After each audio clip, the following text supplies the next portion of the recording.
Good evening to you, the CUR Undergraduate Teaching Week audience. Of course, for me, it's very early good morning. I'm hovering around the earth in Australia right now, but it's great to be here, like I'll say here, virtually here at this great CUR event.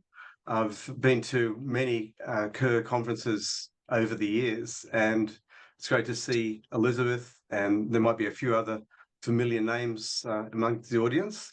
But the name that's particularly familiar to me is Emeritus Professor Ruth Palmer. So, Ruth, you might just quickly say hello to people as well.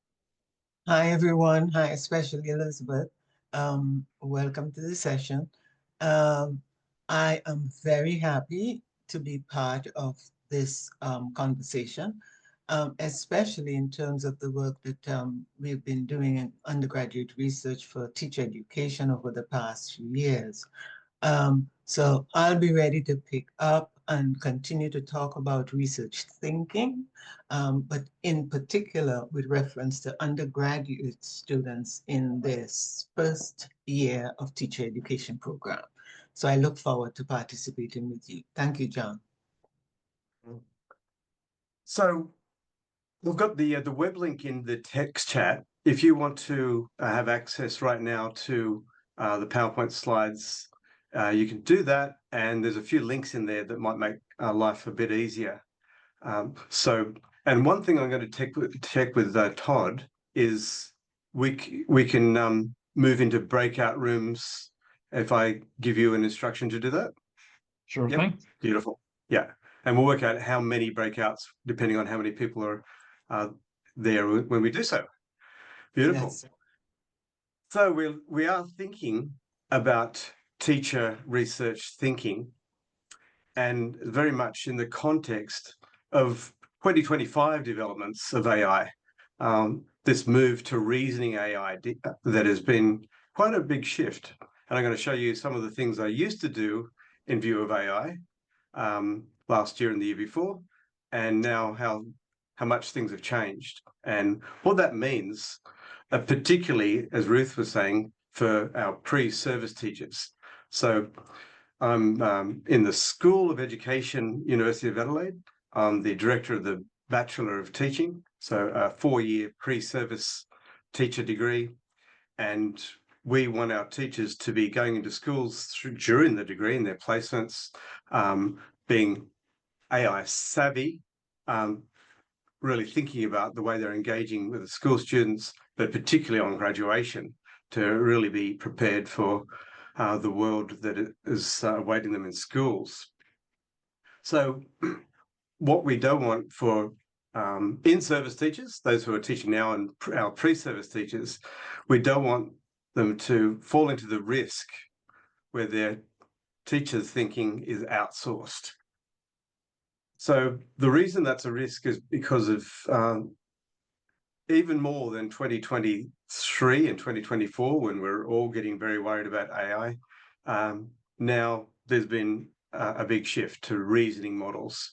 So DeepSeek was launched, well, became publicly in the public eye in January this year. And that was a bit of a game changer because it was open access and gave the reasoning behind its answers in a much clearer way than it happened before. And that forced the hand of OpenAI to make available things that were actually subscription versions that already existed. So OpenAI 3.0 Mini is a very powerful model that they had, but they've now made so open access that when you go to ChatGPT and click the reasoning button, that's the model that you access, whether you intend to or not. That's the powerhouse underneath it. So now the general problem is that students can do all sorts of assignments seeking these reasoning AI models that will not only provide answers, but provide reflections, as you'll see, provide arguments and reasoning and rationale and how they dealt with the mistake. This is all the AI saying this. and how I've remedied the mistake, how I've self-identified the mistake. So there's a whole load of AI capacity, which means that the assignments that I designed 2023 and 2024 for AI pre-service teachers are no longer really going to be AI savvy. So for our pre-service teachers, this is a big impact. Obviously, we're concerned about those, and that's a focus audience for us today when we're thinking about this. But of course, that's because they going to have a massive impact on the school students that they teach. I'm involved in secondary teaching, so high school, years 7 to 12, 13-year-olds to 17-plus-year-olds. You might be also interested in primary school or early childhood.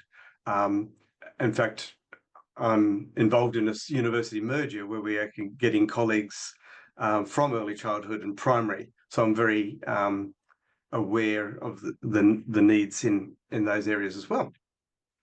So what we don't want is this image that was actually generated by Canva, so an AI model, and I put in the prompt engaged classroom.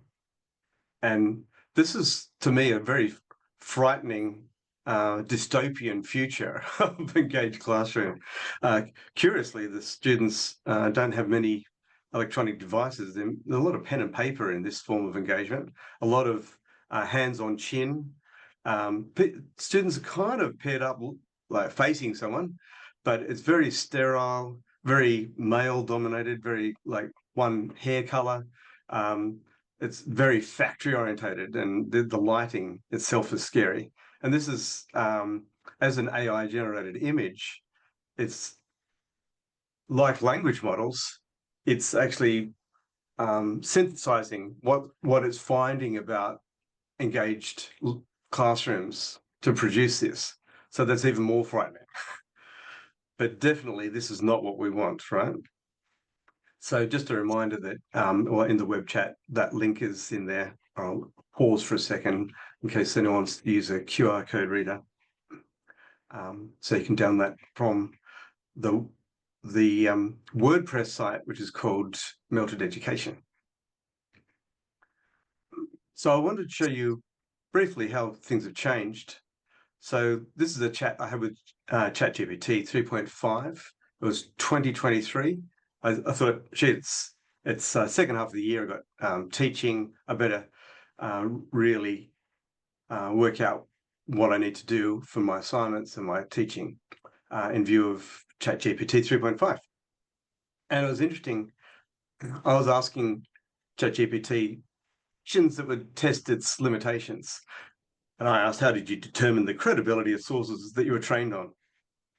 And it basically said, I've got no idea. I don't know what my training materials were. I can't access them. It's a language model. It doesn't think, it doesn't understand, and it doesn't have access. So super limited. And it made this declaration. As a user, it's always advisable to exercise critical thinking. Yes. Cross-reference information from multiple reputable, up-to-date sources. So I, of course, you can imagine, captured the screen capture and put it into PowerPoint slides as part of the reason why students would be very thoughtful about how they engaged with AI. As I said, and as you know, everything changed with DeepSeek. Whilst the Australian government has blocked DeepSeek access and all the universities can't access it, maybe that's the same in USA, but it doesn't matter because OpenAI, the company that generates ChatGPT, had a panic and realized that its subscription model, what I've called OpenAI 03 Mini, it had to make it available. So that's the one currently available just on the regular ChatGPT page with the reasoning model in particular. And so, of course, that only came out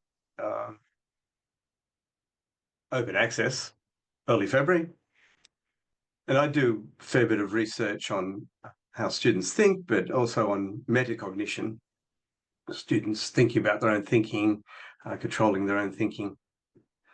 So I wondered what these models, these reasoning models, thought about their own metacognition.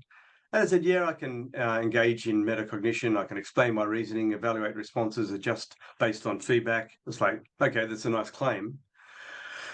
I can anticipate uncertainty. And then it did something really interesting. It got into an example, and it used an example of when it failed to recognize that there was this new OpenAI 03 Mini model. It didn't actually know it existed.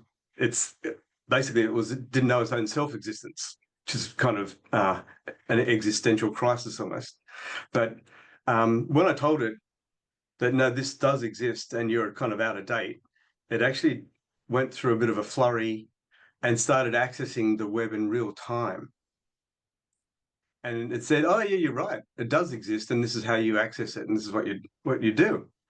And then in this example on metacognition, it started to reflect on, I initially relied on my training data, which didn't have that information. I recognized the gap, then used real-time search to update my understanding. That's a kind of metacognitive adjustment.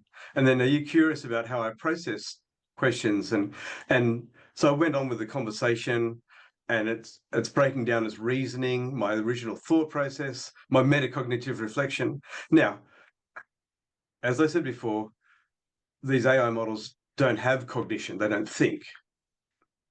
Therefore, they don't have, they can't act, they can't think metacognitively. However, this is pretty good evidence, I found, of metacognitive like thinking. It's actually, if a student was submitting it, you think, yeah, there's some pretty good metacognition going on there in different ways, shapes, and forms. And it's kind of rich and diverse, and it's self-reflective. And this is what made me realize that my previous assignments were not going to do what I'd hoped they had done the previous 2 years. So, for example, I would get students to use AI to generate lesson plans, because AI generated lesson plans were almost systematically had built-in problems, especially chronologically. The timing was really bad. So if you tried to run one, it'd be really rushed and packed into a classroom. So if you had go for 60 minutes, it would just give you material that would probably go for 2 hours. That was common anyway. So students had to stick an AI lesson plan in the appendix. That wasn't marked, of course, because they didn't do the work, but it was their critique and their improvement of the lesson plan, and sort of annotating the improvements and why, and arguing why they would make those improvements and why it was poor in the first place. So that worked well. I think there was good evidence of the students thinking based on the AI. But now I realize that AI can not only generate the lesson plan, but then actually improve the lesson plan and reflect on what it improved and why. So my old design is now really compromised. So we're really facing some big challenges here.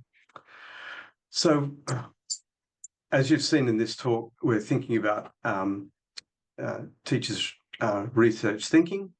And Ruth and I were both in a book that was published about a year ago, wasn't it, Ruth? And this is an open access book. And I'm just going to guide you through one aspect of the conceptualization of teacher research thinking, and the way in which this might be a way to help us in view of AI. So I'm going to go through that. Then we're going to give you time for to discuss this in breakouts, come back and make a few comments or ask a few questions. And then Ruth is going to take over in the second half, and she's going to be going through the equivalent of chapter 8 of this book as a really tangible US orientated approach to putting this teacher research thinking into practice.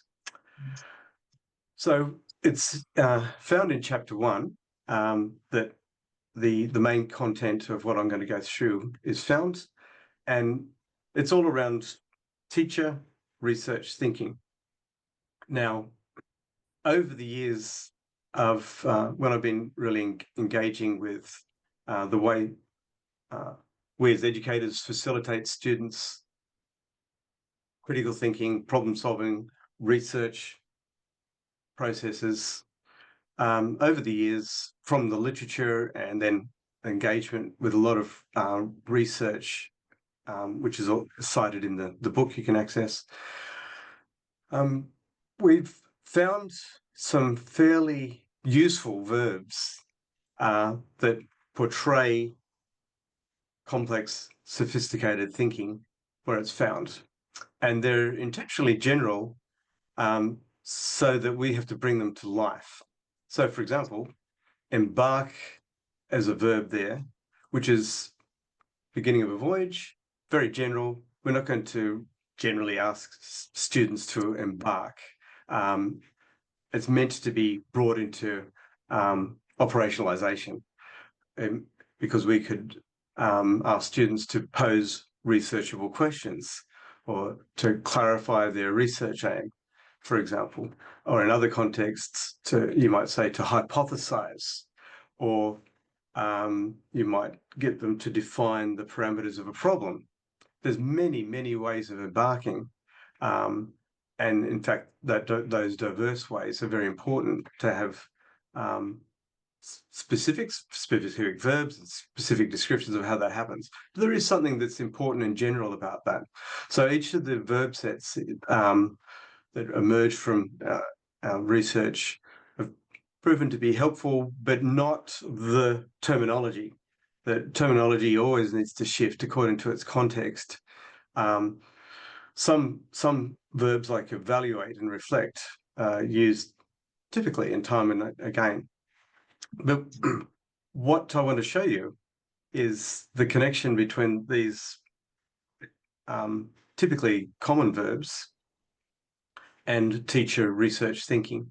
And this came out of the idea of analysis, where we do talk a lot about analytical thinking, but not much about, like, for example, synthesizing thinking. It's not like, we don't talk like that. We don't talk about communicative thinking, or we might say evaluative thinking. We don't have anything like finding thinking. It just doesn't make sense. But what is the thinking associated with these verbs was a challenge we had for our book on teacher research thinking. And so this is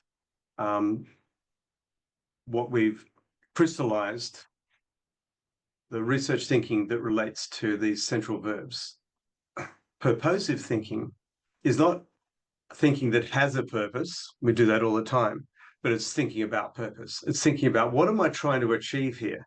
That's purposive thinking. What am I embarking on? What am I questioning? What am I researching? What am I hypothesizing? These are all purposive thinking examples, going through the process of clarifying. Then, of course, we need that sense of purpose as we're engaging in undergraduate research or other sophisticated learning. We need to be broader than our own selves. So we need informed thinking, the thinking that is willing to engage in search processes, finding other people's information, finding other people's data, other people's research, and sometimes generating data that's needed, whether it's lab data or interview data. It doesn't matter if it's qualitative, quantitative. It's all part of the big picture of informed thinking. Obviously, and particularly with AI, it's not enough to have informed thinking. We need astute thinking, where we're engaging in a process. You could say that we're not willing to be gullible, highly evaluative, thinking, does this make sense? Does this GPT output saying that it's metacognitive, does it make sense when it doesn't engage in metacognition? Reflecting on the process of finding, generating purpose, and all research processes. It's all part of having an approach that is clear-minded, not gullible, and highly astute. Then we also want, with credible information, credible data, an understanding of purpose, what we're trying to achieve, but we need harmonizing thinking, thinking that pulls together all the bits, all the organization of, I've got digital resources, I might have paper resources, I might have recordings, I might have videos, all the stuff of research, undergraduate research, or all the stuff of other complex learning. How do I pull it together so I can make sense of it? Because I'm not going to get into the really deep analysis unless I can kind of organize it. But there's also the managing side of harmony, the time, but particularly the people and the teams. How do we manage these things together? So they're all comprised harmonizing thinking. Insightful thinking is when you're able to pull all these credible things together, you've got a sense of purpose, and you can see the trend. You can understand the theme, and you're pulling it all together with analytical thinking, with synthesis, and you generate insights. And sometimes that's an aha. But most often for our students, it's a slow dawning over time. And they come over the course of a semester or a term to have a deeper, more fundamental understanding of aspects, in our case, of teaching, but they mightn't be able to see how far they've come unless we help them to gain insight into their own learning, for example. And then the final one is around the verbs of to communicate and apply, that where we clearly want students to be able to talk to each other about their undergraduate research. We want them to talk to us. We want them to talk to broader audiences, community audiences, a variety of audiences, and put things into practical application. So we use the term externalized thinking because what's the thinking associated with communicating and applying? It's going through this rich, complex, purposive, informed, astute, harmonizing, insightful thinking, which may be completely internal, but it's manifesting and it's becoming percolating to the surface and becoming externalized and being discussed. And it's not just a formal presentation, but it's all those discussions that students have with each other and with us and other groups. And but it's also can start there. It could be starting with conversations and discussions, and people say things that really strike a student, and it's thinking that comes from the outside. It's external thinking that sinks in, and I think it's a two-way thing. So whether it works its way outside or starts outside and works in, it's so the externalized thinking is just one of the 6 facets of research thinking. And these verbs are just examples of how they may come to life. Now, one of the chapters in the book is on the use of social media for the development of student research skills. And this is in the time of COVID. But what's important is that is the kind of quick use of social media to try to replicate some positive learning environment. And the authors, Reza Matanayari and her colleagues, used those key verbs that I showed you as their drivers of understanding research skills. However, in chapter 7, Amber McLeod was looking at digital skills and digital skill mythology, and she actually generated quite different verb sets under a digital skill development framework that was bespoke. So I was inspired by the original framing, but specific for the digital contexts. And in fact, she had specific verbs that I'm going to show you here. So you've got the research thinking on the left, but instead of using the verbs that I was showing you, she used explore and clarify, select and use, evaluate and reflect is the same, organize and manage the same, synthesize and create, collaborate and communicate. And she changed the verbs to fit the context so they were more appropriate for her digitally orientated, digitally rich environment. So that's the sort of thing we're after, is that people have a dynamic relationship with all this terminology, and kind of there's a big picture here represented by the research thinking, but then there's different ways of bringing that to life.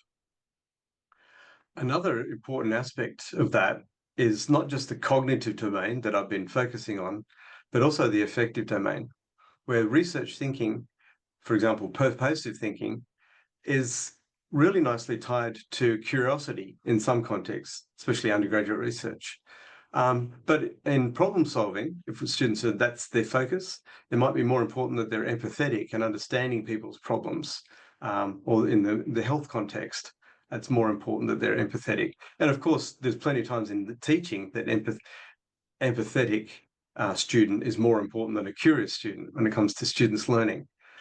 So that's why we've got two more affective adjectives there.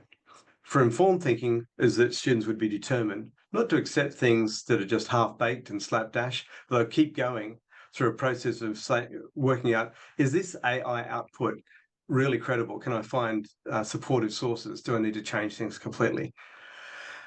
Astute thinking is associated with being discerning. That's the not being gullible, not being tricked, but I'm actually weighing things up. Harmonizing thinking, the only affective adjective we could really come up with was the same one, harmonizing. A harmonizing student who brings things into order. Insightful thinking has associated with it, in particular, creative student, that they're much like, I suppose, in the second version of Bloom's taxonomy, synthesis was replaced by creative or create.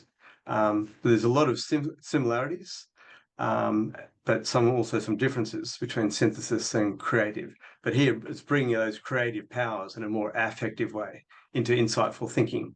And that could well lead to big dawning moments, but certainly creative design, creative questions in our context, creative research questions that are asking things that people hadn't thought of asking before. And we know that our undergraduate students can do that. And then externalized thinking is all about building, being constructive, having constructive conversations, trying to build up community through solving real problems and researching it.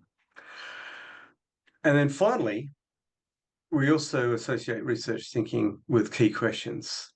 What is our purpose? What will we use? What do we trust? How do we arrange? What does it mean? And how can we relate?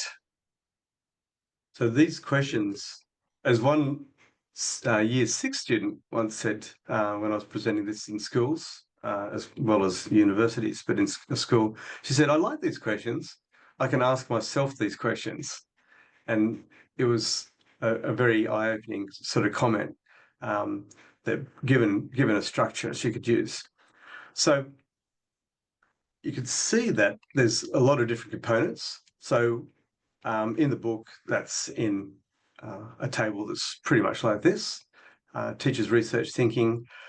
We don't have to think about all the things together, but it's to be, I suppose for us as educators, provocative. What's the nature of the thinking we're really trying to generate? Both in undergraduate research, definitely, but what about in other aspects of the students' learning, whether in experiential learning, like work integrated learning, or as you often call it, internships, when students are going on international placements, and a whole variety of rich learning contexts in laboratories, or of course for us when students are in school placements. So it's not to lock people into a table or a matrix, it's to really open up potential conversations. Now, I'm looking at the time and thinking that might be best to throw into text chat any questions you have, and I'm just going to, yeah, and there's no chat questions at the moment, and then just so that you get a tangible idea of this before we have a Q&A session, I'll pass over to Ruth.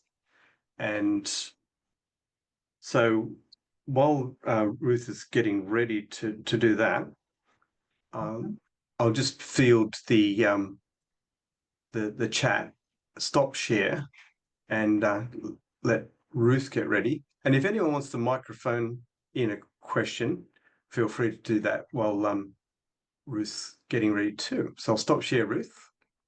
Good. And I'll just get on up here. Yeah. Thanks, John. That's looking good, Ruth. Yep, so I just need to go to slideshow. Okay. All right. So this is work that I did. John and I have been, John, I kept thinking about 2014, I think somewhere there or before, we were discussing just the idea of teacher thinking and what we had in store.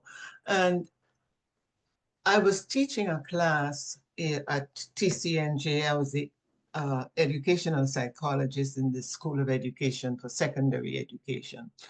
And I had started just playing around with how was I going to teach a class on adolescent psych, which is the in terms of high school groups of students, and how could I bring that together with research activities in the classroom. So this for me was, it started off being exploratory, just looking at undergraduate research, and this was sophomore students. And what the complexity of what I was attempting to do had me deciding to just write it out. Everything, I kept a journal just like the students did for the process. So what I'm going to do, it turned out to be, I turned it into a qualitative study. And what I was looking at once the class was over and 2 semesters after that, what I was looking for was what are the features of design that I had used in terms of integrating, research integrated into preclinical or that internship for secondary education course, and then to analyze the implications of the implementation progression. So what happened in week 1? What did you do? How did you plan it? And can you articulate that to be able to share it as I went along? So this is what I set out doing.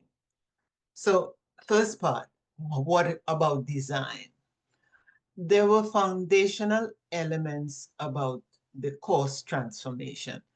Um, what were the facilitative structures? What structures needed to be put in place to ensure teaching, but more so to ensure learning? So these 4, so what were the strategies of engagement that I would be using also in the classroom? So here we go. Reflection. In other words, what I wanted the students to do, in addition to the content for an educational psychology course, is let's work the mind. Let's do things, let's talk about what we have done, and let's write about what we have done. And then I introduce another phase. Can you represent that in some other way other than words so that we can share in the class? And that was the idea of bringing the arts, anything that they can do outside of those regular reading, writing, stories. So rehearsals. I made sure that when I introduced a strategy, they had opportunities to rehearse, to go over, to practice in different ways and with different students in the classroom. I forgot to say to you now, for my class, the Ed Psych class was required of all students in the secondary education program. And as a result, I had an interdisciplinary group. So I encourage them to talk across disciplines. Many times folks didn't even have a partner to talk about in their own field. So talk to the person in math if you are in English. If you're in music, talk to somebody else. So that whole business. Then Um, learning communities, they formed their own friendship groups. And then on top of the friendship groups, I gave them the choice then to cross-pollinate the groups. So this is how I developed the multiple learning communities. And then the other thing, I had to keep it with them in terms of, in the literature, we're talking about teaching cells. What is it to be a teacher? How does a teacher think? How does a teacher act? Um, are there strict rules of behavior that you need to do? So the whole business of identity development, which is a theme also for secondary education students, those in high school. Here is what my facilitative structures look like. So I'm going to these will be recorded and will be accessible for you to go through. So I had to revise the class structure. We met twice a week. And one of the things that we were able to do, of course, I had to talk to my department chair and the dean about, instead of having classes on Tuesdays and Fridays, can we have the classes sequentially, one day, and can we meet for 3 hours, which gave us time together to be able to do that. The internship was I created a lab in the public school. The TCNJ is situated in the community, a school district community.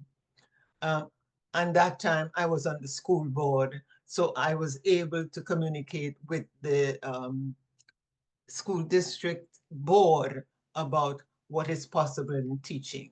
Clear goals, I'll just go down here. Clear goals, classroom structure.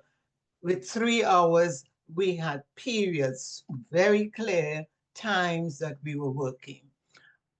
Backwards mapping to be able to say, here are the goals and how do we get there? And putting students, they gravitate into disciplinary groups and multidisciplinary groups. It was an adolescent psych class. I had to cover that content and I had to be ready to help them understand the psychology of teaching adolescents. And then what research experience would they have? And here you would notice is I did use the research development process. So for facilitative structures, I had to worry about teaching learning strategies for engagement. And down here, I listed active learning, research-informed pedagogy, creative assignments, collaborative technologies. Um, and I was able to lean on and to get support from the library. I was able to get support from the Writing Center, all the supportive offices on campus. I was able to tap into that. Um, so this was the second one.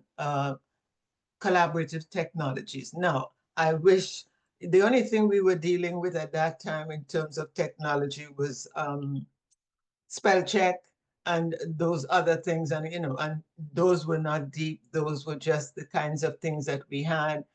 But more than anything else, to get the librarian to work with me for us to use other approaches. Are they only reading text? What else can they explore for information? So this was a bit of where can we get information? How can we get information?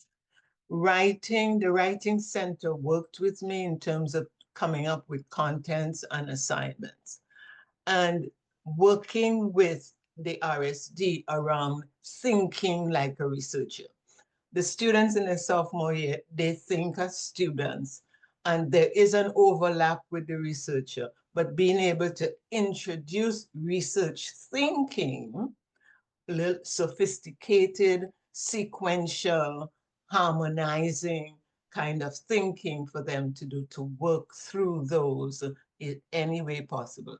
What the students taught me, though, was about play. This was the time they were playing on the computers, and they were able to bring in here, oh, I can do this game and I can do this. I was like, okay, fine. So I was the learner at that point in time. Oops, sorry. Um, building learning communities. Teamwork for me was what worked, simply because they were from different disciplines and they came with different approaches, and working as faculty to reinforce the sharing that was happening in the classroom so that they can find different perspectives. So the whole business of transdisciplinary and collaboration and partnership became an essential part. The learning community was that also critical. So that first section was the facilitator structures. I had to then align. So here is what I did in terms of back here is just aligning the course with the framework that I was using. So here is the RSD. I'm using this. How do I align that with the course? So structures first, alignment was second. Um, I will just do one slide here for you to see how I just use columns so that I could see what was the practicum focus. It was teaching students in a middle school, helping them in an after-school learning program. The focus was about research thinking for the college students, but also in a very kind of sneaky way, helping middle school students. How do you teach them to think? They are coming in after school for a homework session. How do you help them to think through using research thinking that they are learning on campus and being able to bring that over to middle school? Now, most of you know middle school, that anxious, busy kind of person. But that meeting of those two groups then created a whole other dynamic, because the students from the middle school came in the afternoon, they were talking about school and their learning. And now here the college students are, oh, I've never been in I mean, the only middle school I was in was the one I went to. So, okay, now meet secondary students all over again. So here in this third column, one of the things I wanted to introduce following a line of research done in the United Kingdom was this business about student autonomy, student leadership. While in the college classroom is about helping the students take charge of their learning, asking questions. Don't sit quiet and then at the end of class you say, but I didn't understand this. And also helping them to transfer that to the middle school students. And as a result, autonomy and leadership became a major theme there. So I'll jump very quickly to the business then of, so we set up the framework, looking to make sure the framework mattered. And then for me was the other thing about research action. What is the research action? The tutoring process in preparation, the students were required to use the questions, the thinking questions to design their learning, but also to help the students frame their homework exercises. So these three were the columns I used, but I focused on cognitive, affective, but more than anything else, social. I have pictures of working with a classroom. I had the lunchroom at the middle school, and I think the largest number we had of students coming to us was about 25 to 30. So that kind of dynamic activity, I also had about 25 to 30 students who were college students. Okay, so I want to move on because I am also keeping track of the time. I just want to share with you, so all of that dynamic is on. I think once you get the opportunity to look over the materials, these materials, you'll be able then to also leave questions or feed questions to me that I should answer. The students had their own projects to write up. So the data that they had were the reflections that they kept week by week of their experience in the tutoring lab.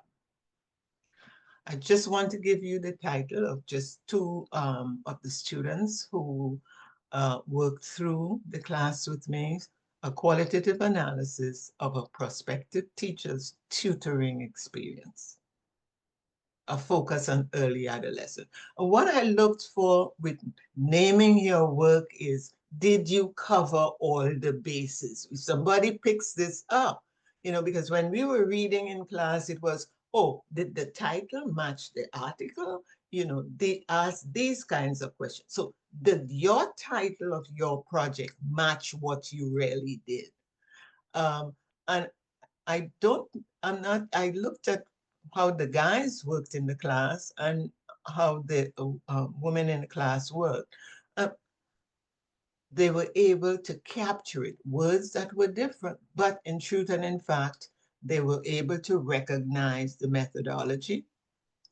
They were able to talk about their experience in the learning lab. But here is a different approach.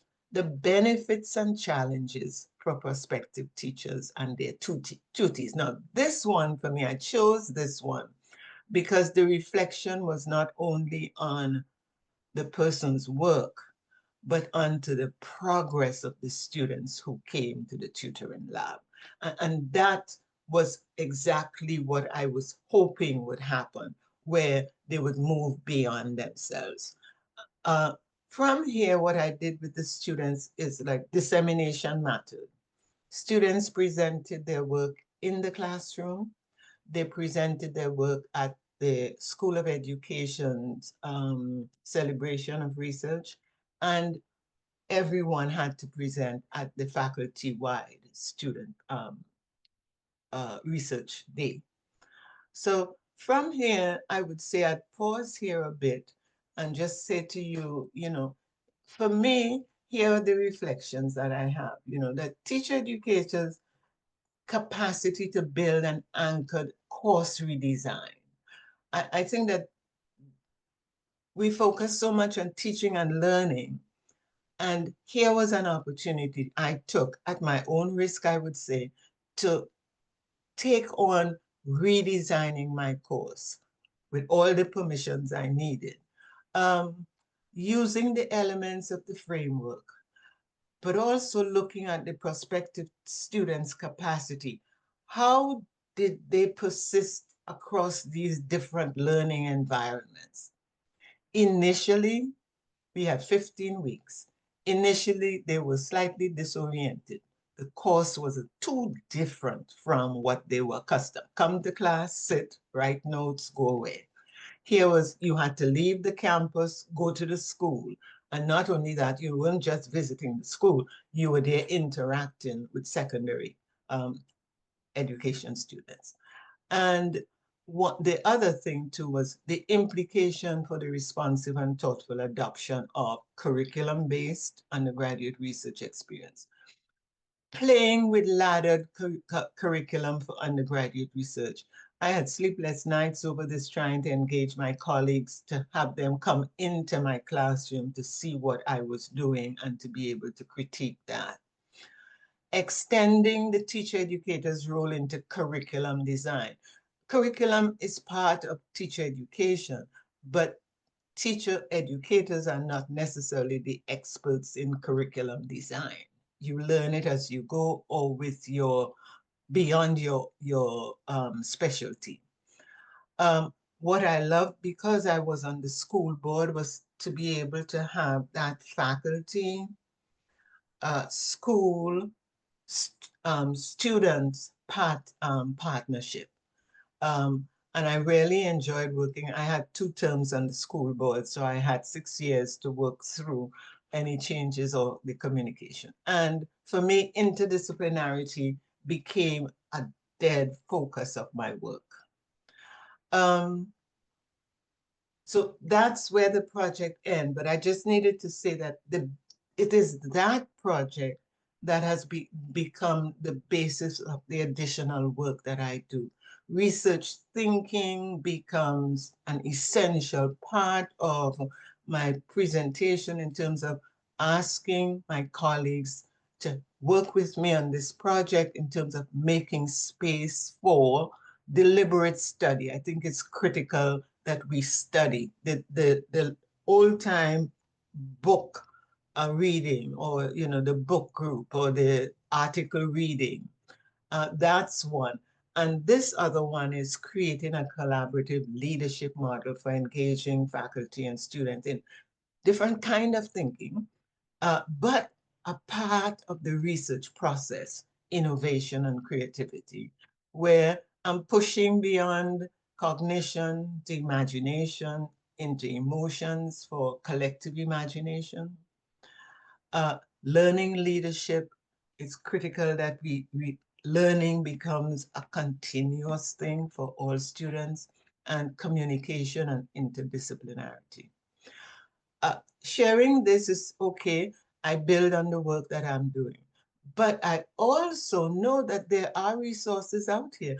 Beth, it's good to see you here, but I cannot but share in the information about faculty as curriculum developers, faculty as working with undergraduate research. So I put these two resources here. And the second one is it's on the CUR website. So I just put that in there. And the only other resource that I would have is I spent a lot of time working through multiple intelligences. So Howard Gardner's book, I think the one that I like most of all of these would be the first one, Finding Five Minds of the Future. Synthesizing thinking is an essential part of the five minds of the future. And I'm amazed. This book is a 2006 publication. And Learning Through Conflict, the Minds of the Future. So here is where I would end this. And I'm very happy for an audience to be able to share these materials. And John, also, I'm very happy to continue to work as we flesh this out for the future. Thank you. Thank you You're on both. John, you're on mute. I just thank you, Ruth, for giving us really tangible, practical examples. It's particularly exciting to see set in the school lab context, real schools, and the students getting into there doing tutoring after school and things like that. Wonderful. Well, thank you, John and Ruth, and to all of you watching online as well. There will be a link for the book in the YouTube details. But if you have any further questions, you can always reach CUR at cur@cur.org. And thank you for watching this video.